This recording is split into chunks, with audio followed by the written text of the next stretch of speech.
এটার সাথে তো snipe Looks to be much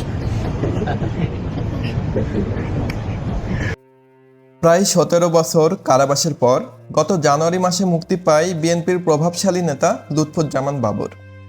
কিন্তু সবাইকে অবাক করে দিয়ে কারাগার থেকে মুক্তি পাবার পর তাকে আর জনসম্মুখে কোনো সমাবেশে দেখা যাচ্ছে না।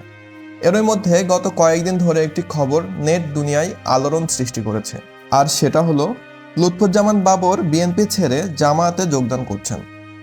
এমনকি তিনি দাঁড়িপাল্লা নিয়ে এইবারে নির্বাচনে অংশগ্রহণ করছেন।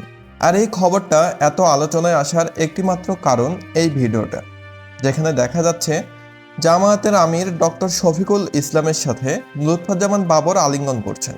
প্রশ্ন হচ্ছে, বিএনপির এত প্রভাবশালী একজন নেতা, যিনি একটা সময় বিএনপি থেকে নির্বাচিত হয়ে স্বরাষ্ট্র প্রতিমন্ত্রীর দায়িত্ব পালন করেছেন, তিনি কি সত্যিই বিএনপি ছেড়ে জামায়াতে যোগ দিচ্ছেন? কেন নেট দুনিয়ায় এই খবরটি এত আলোচনার জন্ম দিয়েছে? বন্ধুরা, চলুন জেনে নেই লুৎফুজ্জামান বাবর বিএনপি ছেড়ে জামায়াতে যোগদান করছেন এই খবরটা কতটা সত্যি। কেন হঠাৎ করে লুৎফুজ্জামান বাবরের বিএনপি ছাড়ার গুঞ্জন শোনা যাচ্ছে?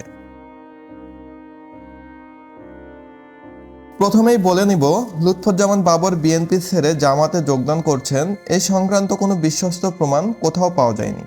তাই আমরা বলতে পারি লুৎফুজ্জামান বাবর বিএনপি ছাড়ছেন না বা বিএনপি ছেড়ে অন্য কোনো দলে যোগদান করছেন এমন সম্ভাবনাও একদম নেই।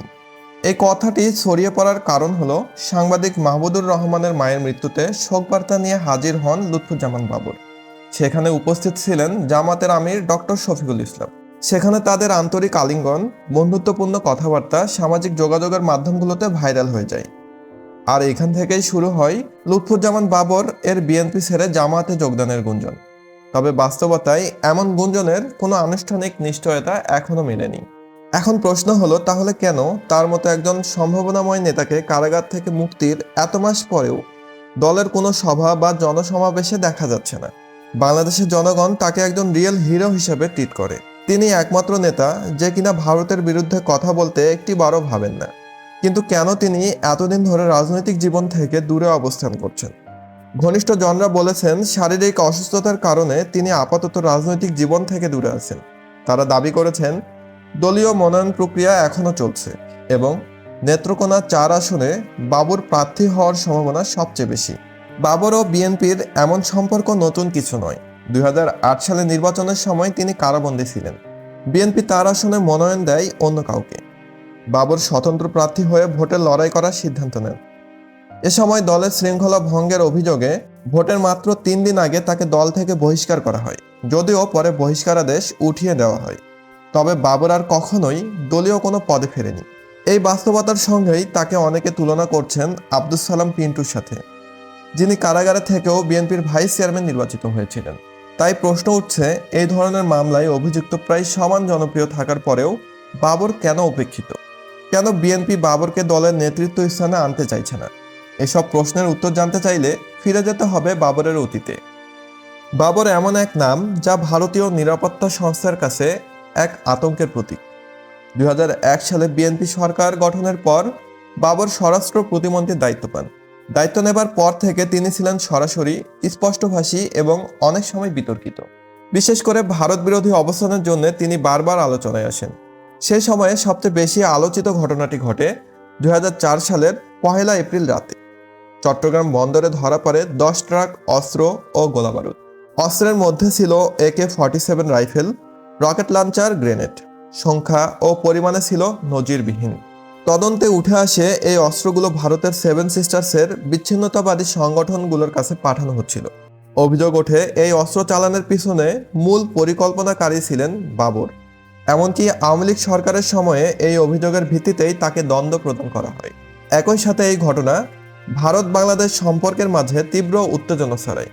২০০৫ সালের ২৭ জানুয়ারি হবিগঞ্জের এক সভায় গ্রেনেড হামলায় নিহত হন প্রয়াত অর্থমন্ত্রী শাহ এস.এম. কিবরিয়া। এই ঘটনায় বাবর সহ বিএনপির একাধিক নেতার বিরুদ্ধে মামলা হয়। লুৎফুজ্জামান বাবর জাতীয় নির্বাচনে তিনবার সংসদ সদস্য হিসেবে নির্বাচিত হয়েছেন। ২০০১ সালে বিএনপি জামাত জোট সরকার গঠনের পর তিনি স্বরাষ্ট্র প্রতিমন্ত্রী হিসেবে দায়িত্বপ্রাপ্ত হন। ২০০৭ সালে সেনা সমর্থিত তত্ত্বাবধায়ক সরকারের সময় গ্রেপ্তার হন। পরবর্তীতে আওয়ামী লীগ সরকারের সময় 21 আগস্ট গ্রেনেড হামলায় ও 10 ট্রাক অস্ত্র মামলায় তাকে মৃত্যুদণ্ড দেওয়া হয়। 2004 সালের এই অস্ত্র চালানটি ছিল বাংলাদেশের ইতিহাসের সর্ববৃহৎ।